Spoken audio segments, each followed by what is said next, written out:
Hi, my name is Fabiola, and this is my partners, Alaris. Diego Casilla. And today vamos a gonna talk a little bit about some constellation and why they're important and how the story and yeah, something like that. So, first one, introduction. So, the constellation are little partner formed by stars.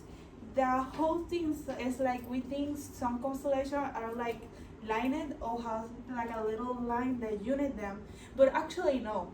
The constellations are literally billion years apart from each other stars, because we only unite like constellation because we have like I don't know, like a space line that we have like so this looks like this and this looks like this, and I don't know if you remember like the when you're seeing the sky and you see the clouds and you make like a little shape from that. So basically, this is constellation. So actually, we have a little fun fact. There are 88 official constellations in the astronomical, the International Astronomical Union. So, why are constellations so important? First one, so they are fundamental in the astronomy. The astronomy is all the things that go in the sky, basically the stars, the black holes, the planets, literally everything. But it's not the same as astrology. Like there are different things. It's more important things. Like we need to know that astronomy is scientific and astrology is not. So first one, they help to locate stars, galaxies, and other celestial bodies. What do we mean with that? So actually, we have two big constellations that we can use them for like a map. The two is like Big Sur one and the Orion one. They are the two biggest constellations that we have and the most bright constellation that we have actually right now. So there it uses like for navigation to know where is some planets, to know some stars, to know galaxy, and this one are like very super important in the astrology. And actually was like the first one that we number one like constellation. So other thing we have the ancient times. So in them times they were used for navigation, agricultural calendars, and timekeeping. When we mean for navigation, we mean like when you do it in the boat. In ancient time we don't have like maps or something like that. So they use the sky and the constellation to know where they're going and where they need to go.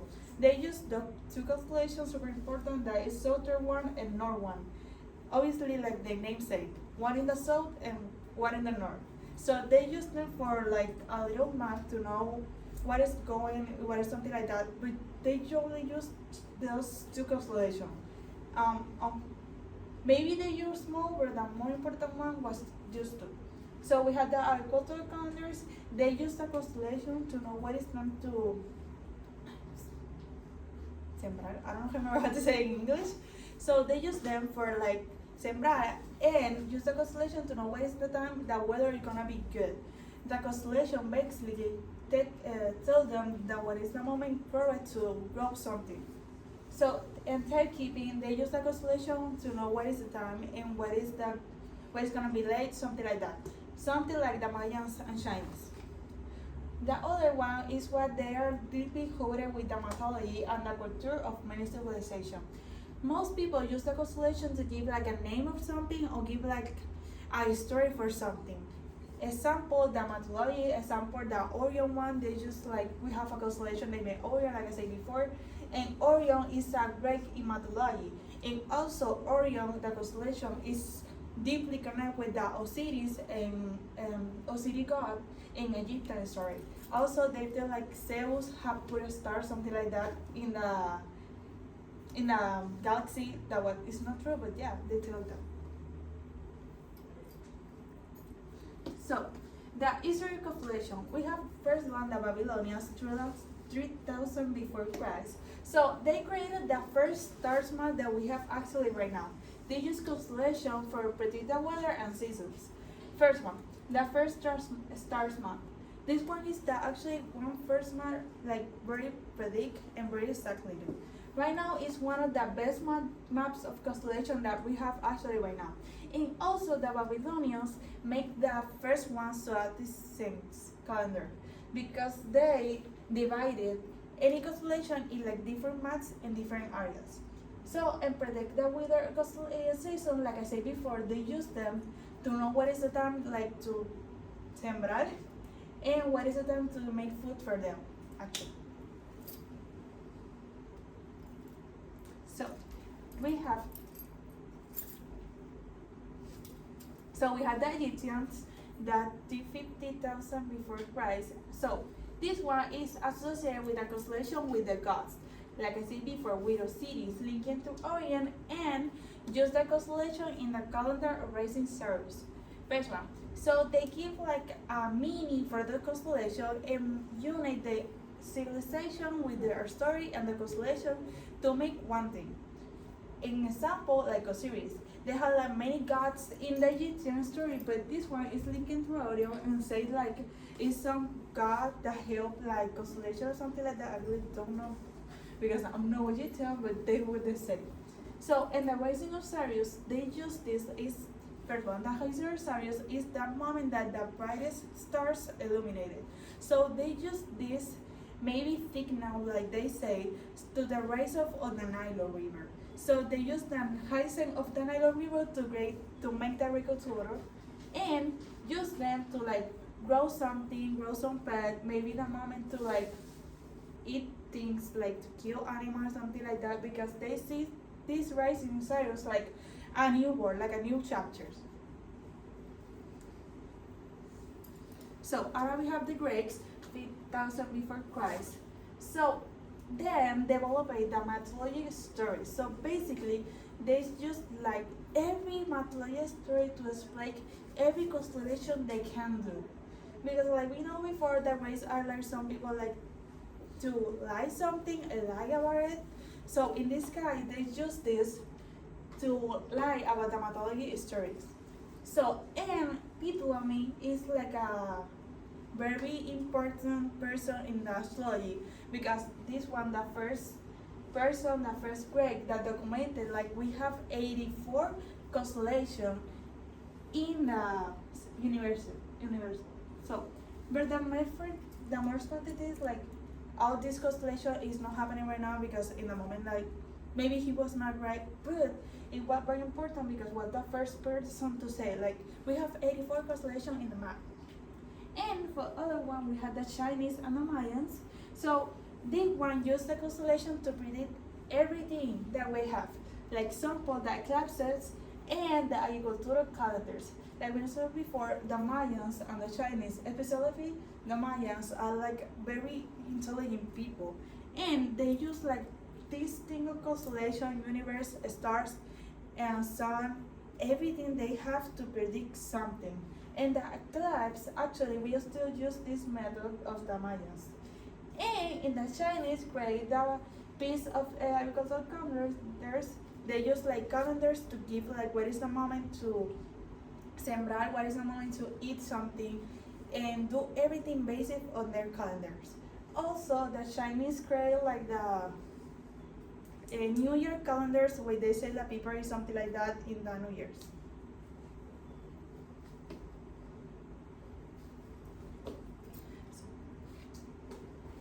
So we have this picture.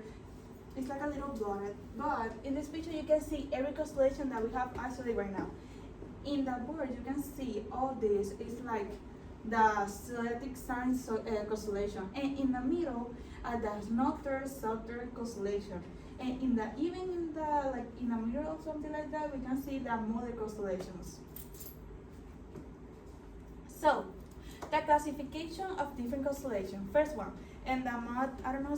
See, for me is the more like not important, but the most famous one. So we had the Zodiac constellation. This one is related with the sun path. We had the northern hemisphere constellation. This one is obviously connected with the northern sky. And we had the southern hemisphere constellation. This one is located in the part in the southern sky. And we had the mother constellation by the end. Okay, this one is added like in recent centuries. So we have the solar constellation. What we mean with the solar constellation? Like every constellation that you see, like we have a little map about this constellation. So every constellation is this. Like I said before, like you can see they're in the board. So in the map, they're still on the board. So this one is essential for many civilizations. Too much civilization use the zodiac constellation to predict personality and something like that. I'm gonna talk a little bit more about that. And they use this thing of the zodiac constellation using to predict the personality is meaning the astrology. And the astrology is not something like it's scientifically comprobated. And it's just like some maybe like they say some things like they can see is maybe like yeah, but it's actually not scientifically comprobated, so they say it's not true.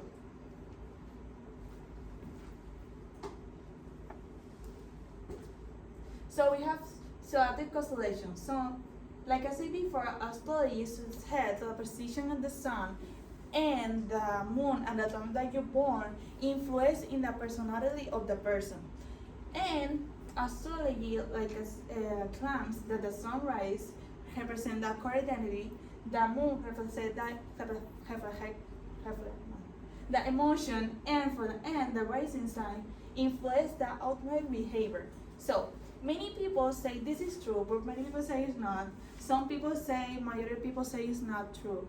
But some people say like you can see like a little maybe characteristic for this zodiac sign for each one.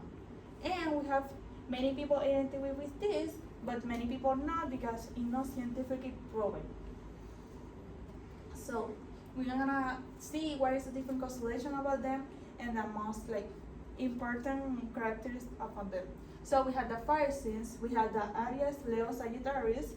They are like passionate, energetic, and bold. We have the air signs, we have Taurus, Virgo, and Capricorn. They are practical, reliable, and grounded. We have the air sign, Gemini, Libra, and Aquarius. They are intellectual, communicate, and social. If for the M, mind, we have the water signs, Cancer, Scorpio, and Pisces, and they're emotionally intuitive and deep. So we have another hemisphere constellation. Some examples are the Ursa Major, the Ursa Minor, and the Cassiopeia and Draco. And we have like a picture about the Cassiopeia. This one you can see her bow or something like that, how they say their bow and the person.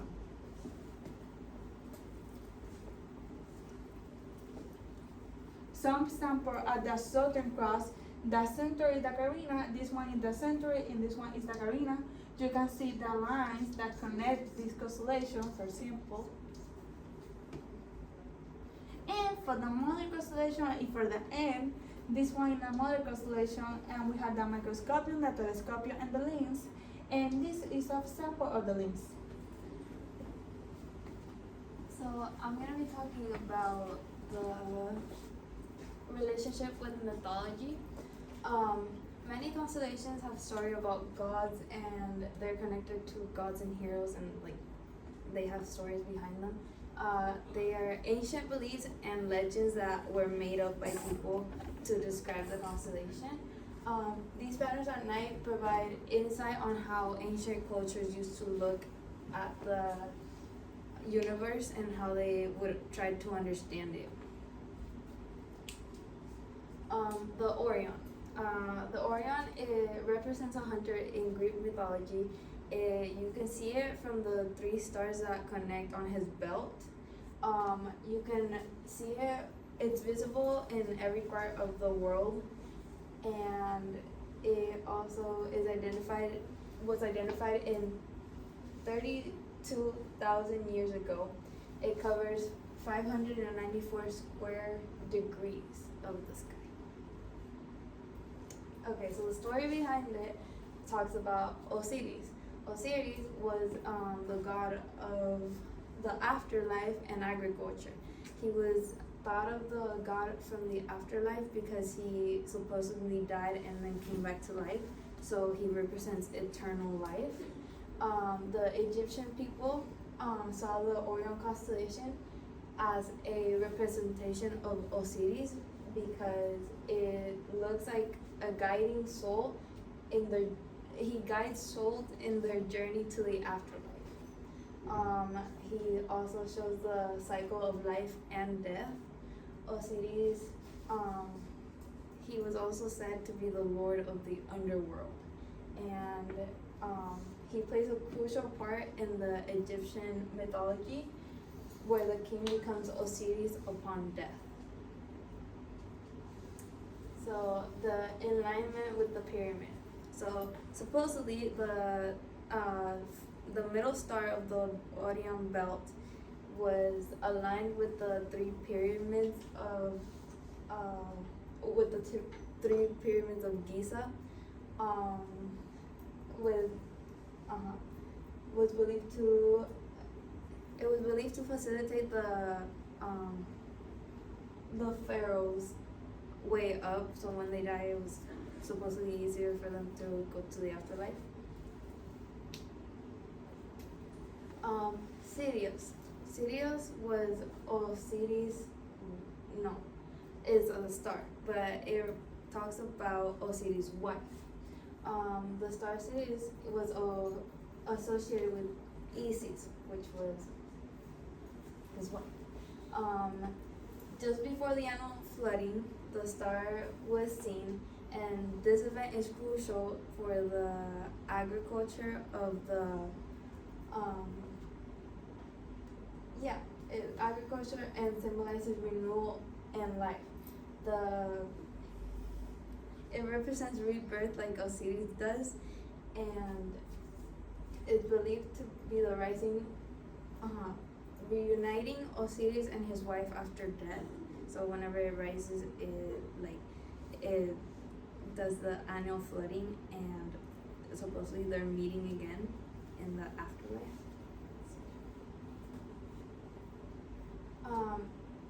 Cassiopeia. Cassiopeia is this constellation right here. It looks like a W. It represents the queen Cassiopeia in Greek mythology. It also is visible in the northern hemisphere, and it's one of the original constellations. So the story behind this is that Cassiopeia was named after the queen of Ethiopia, which was Cassiopeia, known for her great beauty. This is a bad thing because Cassiopeia was said to be bragging about her daughter and her being more beautiful than the sea nymphs. So when Poseidon found out that Cassiopeia and was bragging about being more beautiful than the sea nymphs, he got mad.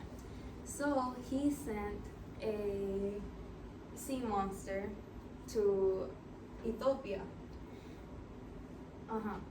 So to rescue her people, Cassiopeia tied her daughter to a rock in front of her kingdom so that the sea monster could reach her first and be satisfied with just getting her daughter and leave the kingdom alone.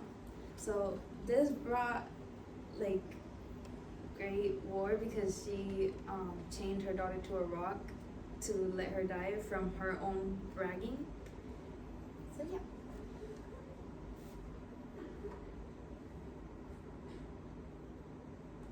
So her daughter's name was Andromeda.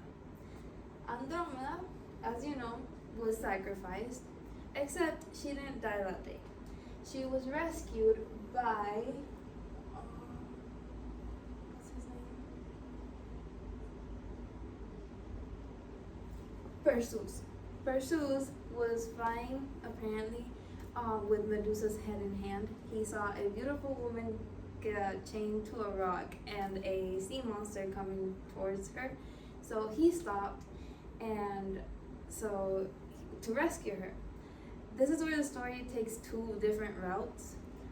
Some people believe that he killed the Kraken with his sword by slaying his throat. Others believe that he used Medusa's head, which he had in hand, to turn the monster into stone. So either way, he killed the Kraken, and he fell in love with Andromeda, So they actually ended up getting together afterwards. So this is Andromeda in those pictures. Here is how Perseus slayed the throat, and then over here he's using Medusa's head to freeze turn him to stone. The Maya culture. So as my partner already talked about, they use the constellations for agriculture, and apparently they know when to sembrar uh, their corn and stuff. It takes 260 days on the calendar for the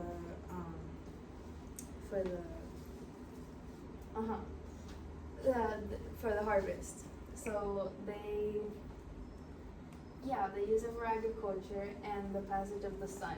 They put all that together to create a calendar for their food, and they also use the constellations.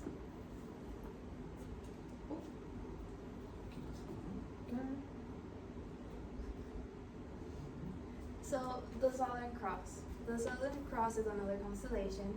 It is these stars. So it makes like a cross, and then it has like a tiny one. It was also used for the flag. So it was named in the 16th century by European explorers who recognized the shape of the cross. So a cross.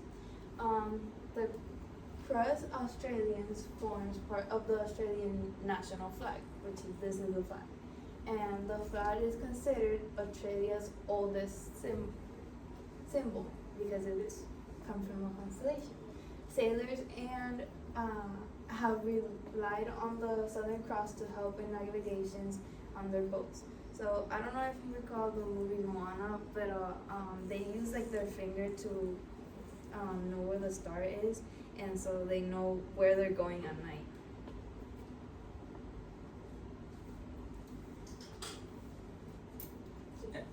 This is far. And good afternoon. My name is Sam Garcia, and I will be presenting how astronomers use the constellation. Star map.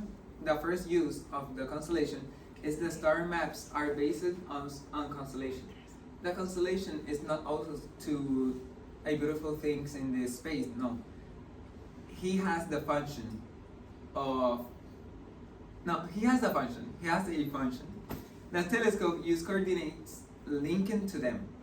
The Hubble Space Telescope was pointed at the region in the Ursa Major constellation to take the famous Hubble Deep Field image. And after this slide, we have the image. And without constellation, finding planets, black holes, or galaxy will be much harder since the sky is massive and the constellation provide reference point. The constellation is not only a point in the space. He has he has a information about the point of the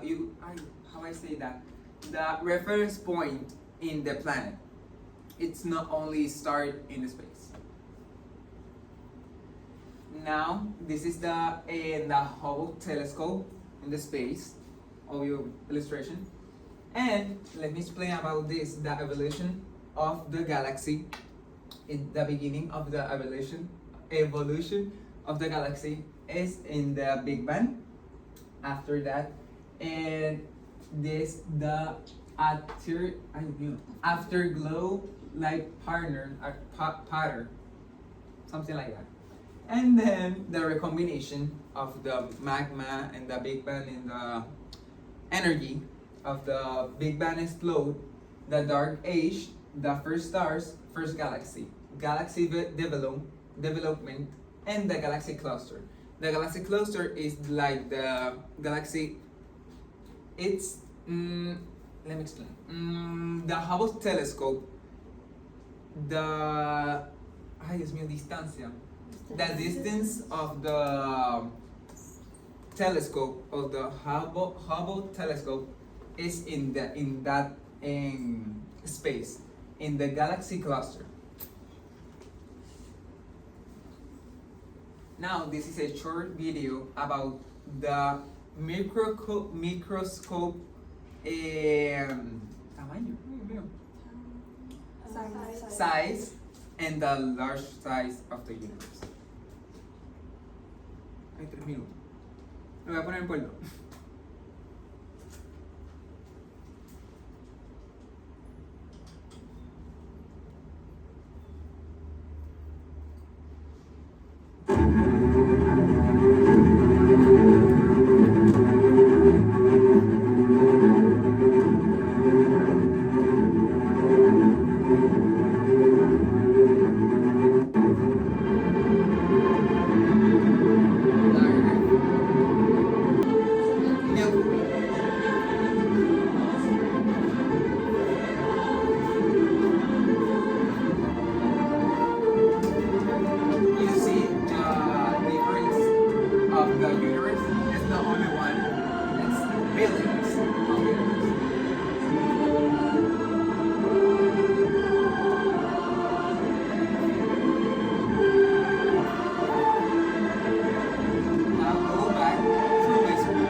Now I'm going to talk about the constellation in the art.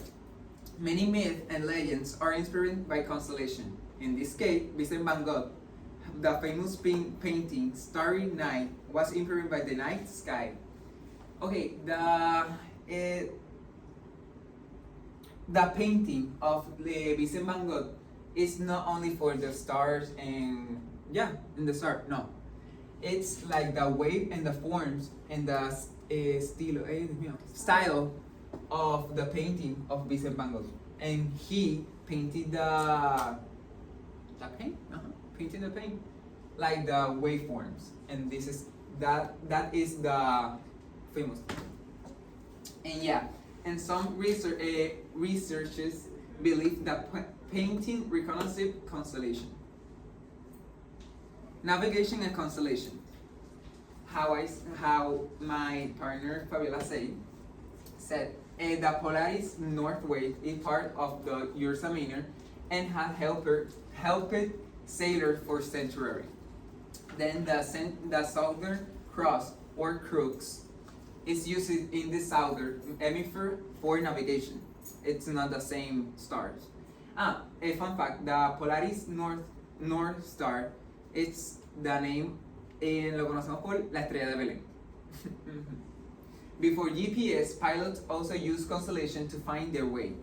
And even today, some survival experts recommend learning basic star navigation in case of emergency in remote area. Example, in the Yunque, we don't have signal. But if you locate in good point, like without obstacle, you see the sky, the galaxy, not the space, and you have a reference point about the North Wave with the Polaris star. This is the image of illustration about Ursa Minor, the Polaris stars, and the plot. This is the Southern Cross and Pointer. Constellation in technology. Space mission use constellation named Apollo by NASA, Orion, NASA new spacecraft, and SpaceX in satellite constellation provide global internet. It's not only trash in the space, no. The satellite provide us internet and signal. Artificial intelligence and telescope use constellation to identify new exoplanets. The James Webb Space Telescope recently took image of deep space region by focusing on constellation like Fornax. this is illustration about the constellation. This is the Orion constellation, the famous constellation about Orion. He is a Greek mythology, and this is Apollo. This is another Greek. Eso. But this is the human body.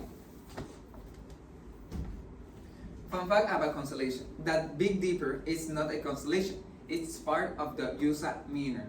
Some constellations are still disappearing due to light pollution. It's bad for the planet and other things. The older star maps found in a cave painting from 70,000 years ago. It's now like new things, the map, no. Some constellations have funny names. For example, Camelopardalis sound like camel, but actually means giraffe in Latin. Conclusion and question. Constellations are more than just stars partner. There are tools, guides, and inspiration for scientific and culture. The influence will never fade, and as they continue to guide us, both scientifically and creatively. And yeah, thank you for watching and listening.